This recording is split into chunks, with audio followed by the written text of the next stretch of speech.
I've been in and out of prisons and jails ever since I was 17. I thought I had seen it all: Aryan Brotherhood members stabbing guards, gang wars, escapes, and torture. I saw many things that still give me nightmares to this day. "McDonald, 402202, the guard barked out. I jumped up, the thin mattress under me exhaling a whiff of stale air. I looked through the bars, seeing Correctional Officer Shea. C.O. Shea was a morbidly obese man with a penchant for being loud and lazy. I had seen a member of the Bloods punch him straight in the nose before, a scene I still remembered with some humor. Shea had crumpled like wet paper on the floor, screaming and crying as more COs ran over and tackled the inmate. "Yeah?" I asked. Shea handed me a sheet of paper. He regarded me with his gray, colorless eyes. "Congratulations, you're being transferred. Pack your shit. This is your last day at Springfield Correctional Center." You might think I would be happy to get a transfer. SCC was, after all, a shithole. The food was terrible and always cold. The place always smelled like bleach and chemicals, and at night it got so cold with only my flimsy sheet that I regularly woke up shivering. The building was nearly a century old, and the fact that it still functioned at all was a miracle in itself. But to be honest, I was not thrilled about the transfer. I had made friends here and knew the lay of the land. I didn't have to worry about getting jumped or stabbed to death in the showers.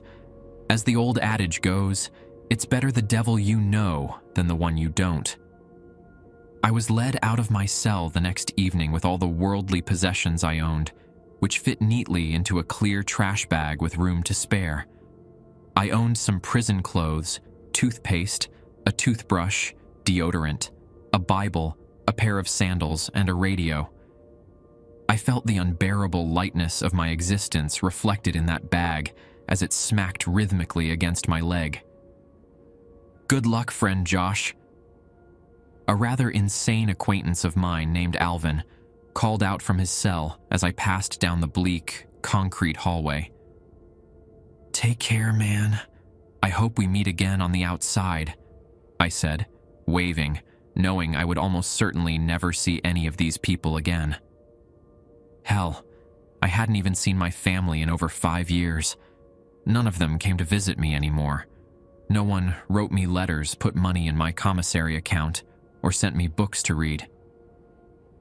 Well, we're all born alone, and we all die alone, I thought to myself as C.O. Shea walked by my side. He was breathing heavily, as if he had just finished running a marathon. I looked over at his face, seeing the burst capillaries on his nose from years of hard drinking and the squint of his little piggy eyes. There was a slight gleam of intelligence and slyness behind that ugly mug, though. "Well, amigo," Shea said in his slow, plodding way, "I got assigned to go with you. I'll be your ride-along buddy. Are you excited or what?" I smiled faintly at him. "There are worse people than you here, Shea," I said. "Far worse." I got on the prison bus in my bright orange jumpsuit.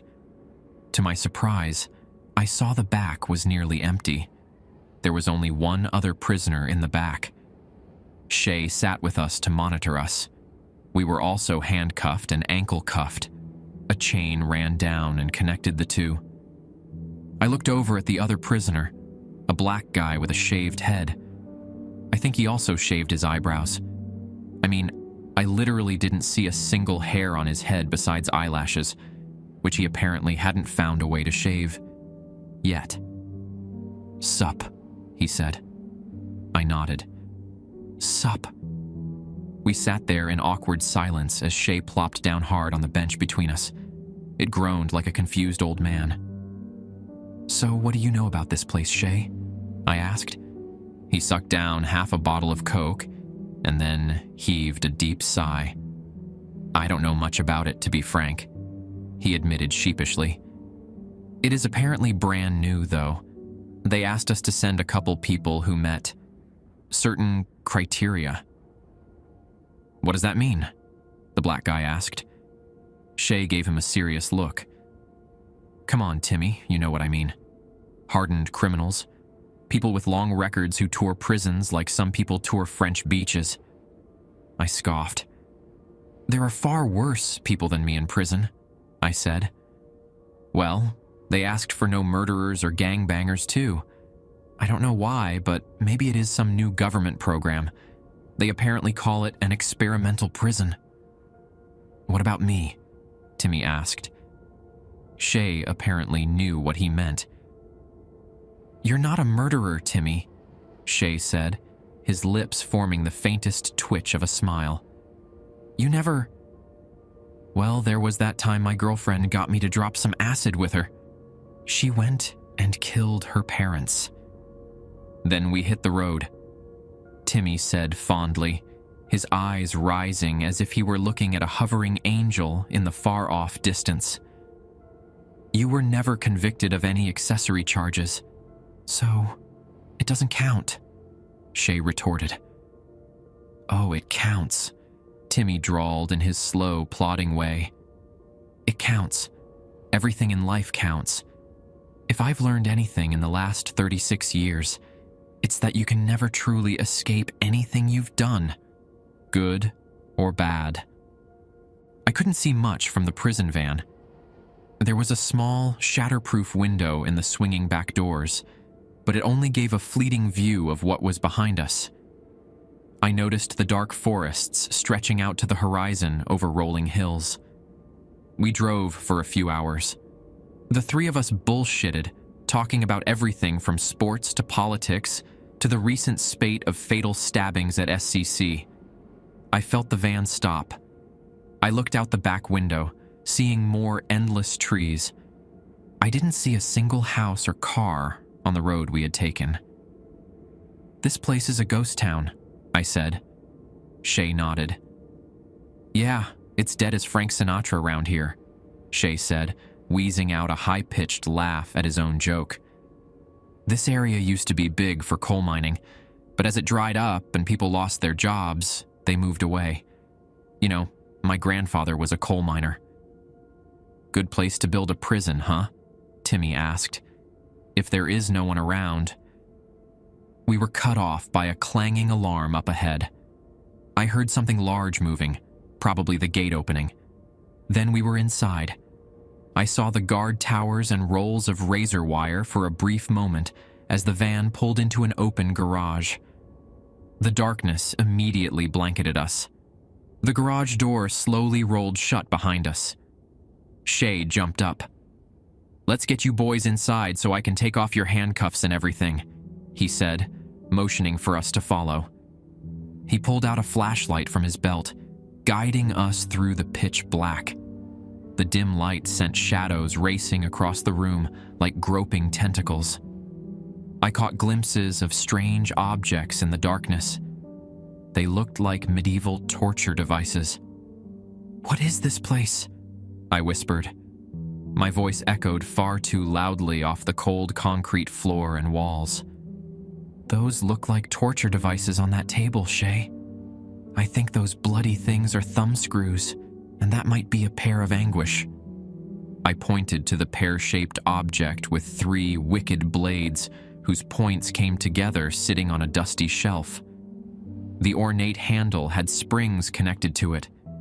The object could be forced into any human orifice, and, when the springs were engaged, it would open like a flower inside the person's body, ripping their flesh apart and enlarging that orifice to a bloody, gaping hole. How do you know so much about this? Shay asked, giving me a strange look. He narrowed his little piggy eyes. He continued to fumble with the flashlight, peering around for a door to exit the garage. I looked back at the car and saw the driver just sitting there, his entire body as lifeless and still as a mannequin. I've read a few books, I said as Timmy interrupted us. I see a little red light glowing under that door, Timmy said. Shay focused his flashlight on the spot. Across the room, I noticed what Timmy was pointing at. It was an ancient-looking black door. The wood had started to crack and splinter down the middle. Engraved in silver on the front, it said, "Entrance to North Frost Penitentiary." "Hello?" Shay called toward the door as the three of us moved forward, the steel chains giving my steps a clinking rhythm. Shay reached the antique crystal doorknob. Timmy and I stood next to a dust-covered brazen bull, its bronze mouth wide open as if it were silently roaring at us. As Shay pulled open the door, crimson light flooded into the garage. Tinted black glass covered the back wall. A speaker button sat next to the window. I looked to my right, seeing a massive sign sprawled across the wall there. It read, "Rules for Personal Conduct at North Frost. Rule 1. The COs without faces don't work here, and we don't know who they are. If you see one, press one of the buttons labeled Emergency Dispatch that are scattered around the complex. Rule 2. When the red emergency lights come on, hide until they shut off. Rule 3. Do not go into the medical ward for any reason. Rule 4. The warden roams the prison every night at 3:33 a.m. looking for human meat. Don't let him catch you." "What is this, a goddamn joke?" Timmy asked, his dark face forming into a scowl. Well, Shay rubbed the back of his neck, looking like an obese little boy who lost his parents.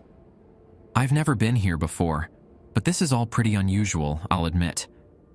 A buzzing came from the back of the room, and suddenly a garish, echoing intercom turned on.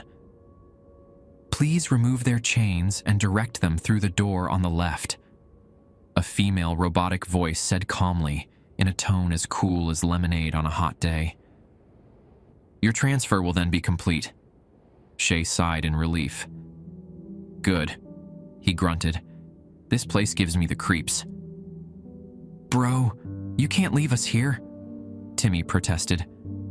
"What the fuck is this place? Where is everyone? Why is there a room filled with bloody ancient torture devices next to the garage?" Shay put up his hands. "I'm sorry, son, but I have orders. I'm just a messenger here. I was told to transfer you here, and that's what I've done." He fumbled around his belt for his keyring. He came over and unlocked the handcuffs and ankle cuffs from both of us. I stretched, rubbing my wrists. I was glad to be out of those suffocating restraints. "Thanks for everything, then," I said, picking up my extremely light garbage bag of possessions and heading for the door on the left. Timmy reluctantly followed behind. A sign on this door read, "To General Population." But when we got to the other side and it slammed shut behind us, I found a hallway filled with more red emergency lights streaming down. An involuntary shiver ran down through my body. I remembered those absurd rules someone had put up. What had it said about red lights? My mind raced for a few moments, then the answer popped up. It said to hide.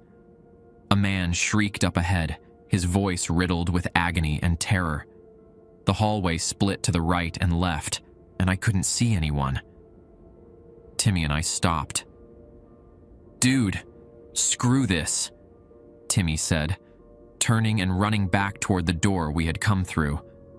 He tried pulling it open, but it was firmly locked. The scream came again, louder and closer, but this time it was cut off suddenly. I heard someone gurgling like a man with a slit throat trying to breathe. And then everything went deathly silent again. The gray, concrete floor of the hallway had arrows pointing forward on it. There were no doors here. There was nowhere to hide that I could see. Timmy and I reluctantly went forward.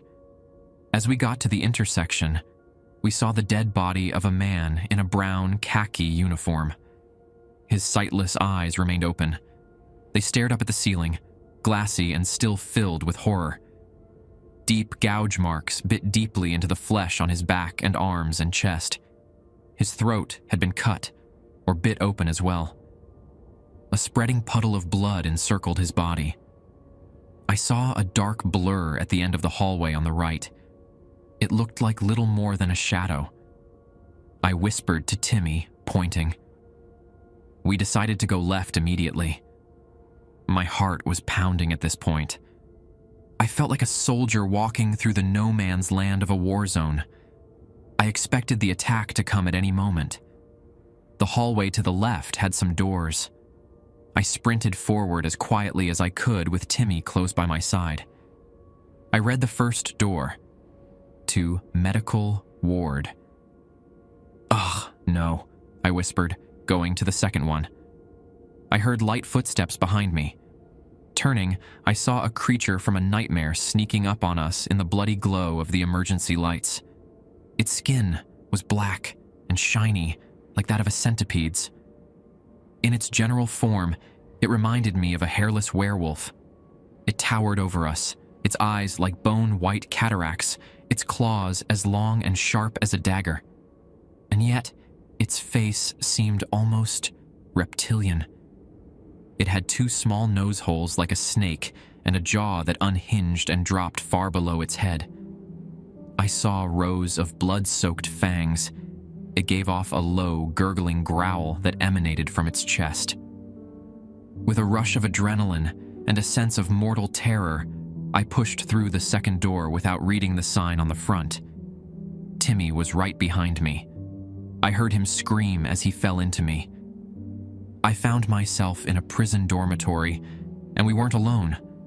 As I hit the ground, I saw a white face peering out at me from behind the bunk bed. The man hiding there saw the abomination behind us and got up, screaming and running away. The creature growled, giving chase. In two powerful bounds, it had rushed across the dormitory and grabbed the man by the neck. I looked back at Timmy, seeing him groaning on the ground. Blood poured from deep cuts on his back. I grabbed him, pulling him up. "Let's go! Let's go! No time to..." I said when I was cut off by the sound of a neck snapping. I looked back, seeing the creature had twisted the man's head around in a circle. It raised the limp body to its massive mouth and severed the head in a single, powerful bite. "Get me out of here, man, please," Timmy whispered as I pulled him back out into the hallway. I looked over, seeing another werewolf creature bounding down the hallway, chasing a man in a prison jumpsuit. I had no choice. I pulled Timmy toward the door labeled medical ward. With a creak of rusted hinges, it opened. We went inside to hide. "Maybe there's something in here we can use to bandage you up," I said to Timmy, pulling him down the short hallway toward a room filled with single beds. I didn't know why the rules said to avoid this place. It looked totally empty. Against the back wall, I saw a glass cabinet filled with bandages, rubbing alcohol, Band-Aids, and other various first aid supplies. I ran toward it. Timmy limped along after me, still groaning. "God damn, I think those claws went down to the bone," he said. "It's gonna be okay," I said as I pulled out some antiseptic and bandages, adding, "It could have been a lot worse." The universe would immediately prove me right. I heard a slight giggling from under one of the beds. Timmy and I both froze. Two rotted hands reached out, dragging the mutilated body of a little girl behind them. She had patches of garish, black stitches running across her face, hands, and arms. Dark, clotted blood dripped from the sides. She wore a gore-smeared hospital gown and had no eyes. I looked into the empty sockets. They stared back at me like two black holes spinning in the void. As she rose, her giggles became full-blown laughter, a hysterical gurgling like the laugh of a dying person. Then she ran at me. I saw the silver gleam of a scalpel in her little hand. "No!" I screamed, raising my hands to protect myself. The scalpel came down, slicing across my palm.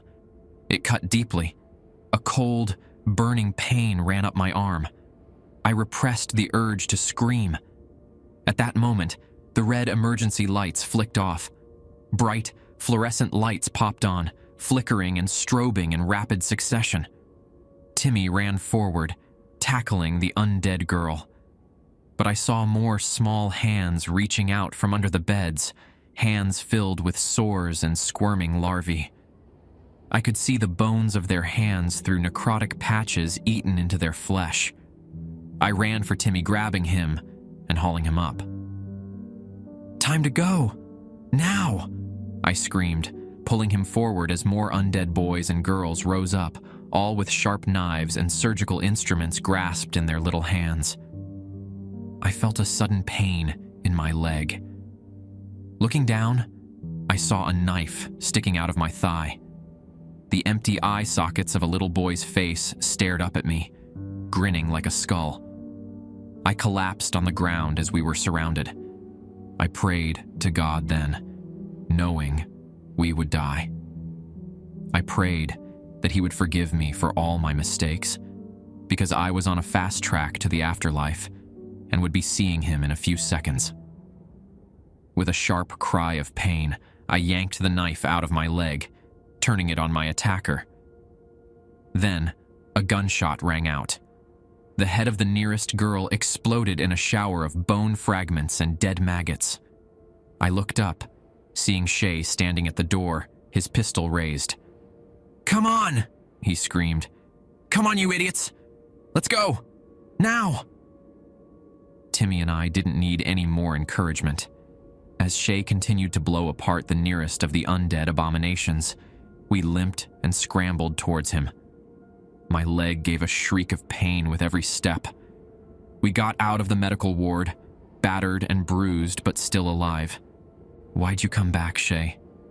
I asked through pained breaths. Shay gave me a frantic look. "When I got back out to the car, the driver was dead. His throat was ripped out or something, I don't know. I grabbed his keys and came back for you two. I don't know where we are, but I'm getting you out of here," he explained. I looked at him in amazement. I had never thought in a million years Shay would risk his life to save some scumbag inmates. "So what's the plan?" Timmy asked, sweating heavily, his eyes wild and pained. "How are we getting out of here without dying?" Shay shrugged. "The door locked behind us when we came in," I said. "Unless we can break it down and get back to the car." We passed by buttons labeled "Emergency Dispatch" under glowing red emergency signs. I wondered if we could get help somehow through them. "Halt!" someone cried from behind us. I looked back, seeing a man in a black correctional officer's uniform. He ran toward us, his hand on the radio hanging from his belt. But something immediately seemed off about the figure. As he got closer, I realized why. He had no face. His entire head was just smooth, white skin, without hair or any signs of features. He spoke again, and the voice seemed to come from all around his body. "You must report to the medical ward," the strange figure said. "We do not allow injured people in the hallways." "No, we're fine," Shay said, grinning. "See, buddy? I work for the DOC too." He pointed at the identification clipped to his breast pocket. The figure raised his radio to his lips. "We have resistance near Dormitory 1, the fake CO said into his radio before any of us could stop him. Shay ran forward, knocking the radio from his hand. The CO instantly straightened up and whipped out his pistol, pointing it at Shay's torso. He fired, and I saw Shay's chest explode in a blossoming flower of blood. "No, damn it," Timmy said, running forward. I saw a silver gleam in his hand, and I realized he had taken one of the scalpels from the undead Shay had killed in the medical ward. As the fake CO spun to point the pistol at Timmy, Timmy ran into him, stabbing the scalpel deeply into the CO's neck. They fell together with Timmy on top of the fake CO.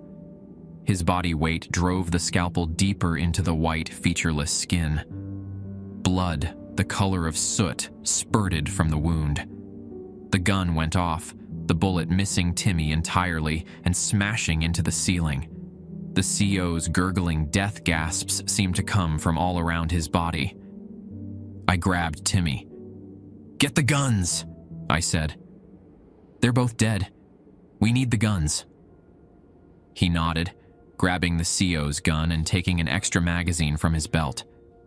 I did the same with Shay's gun and magazine. I pressed the button labeled Emergency Dispatch as more faceless men appeared far off down the corridor. Then we fled as fast as we could from that hallway, but seeing as we were both in pretty bad shape, it wasn't very fast. At that point, I was just glad to be alive, though. We wandered around the prison, avoiding the faceless COs whenever we saw them patrolling the hallways. They would radio to each other, their voices always surrounding their bodies rather than coming from their heads, which I found extremely eerie and unsettling. A couple times I saw men in black SWAT suits with automatic rifles gunning down the fake COs. I wondered if this was the emergency dispatch. Timmy and I avoided them as well, and we gave a wide berth anytime we heard gunfire. We passed cells with mummified corpses hanging from the ceiling. We passed dormitories where the victims of the strange, werewolf-like creatures littered the floors, rotting and stinking like roadkill. Occasionally, I would catch a glimpse of another survivor, a pale face peeking out from some hiding spot. But Timmy and I kept pushing forward, looking for a way out. We were in a sprawling gymnasium, sitting down and resting for a few minutes, when we encountered the warden. We heard a demonic roar from the hallway, a mixing of many strange, inhuman tongues. As Timmy and I sat up quickly, a decapitated body flew into the gym, and a creature from hell followed after it. The body smacked into the concrete wall with a soft, fleshy whack. The warden stood 10 feet tall. He had on a black correctional officer's uniform and a leather visor cap. His face looked like it had no flesh. A thick layer of bone covered it with 2 reptilian eyes peering out from behind slitted pupils.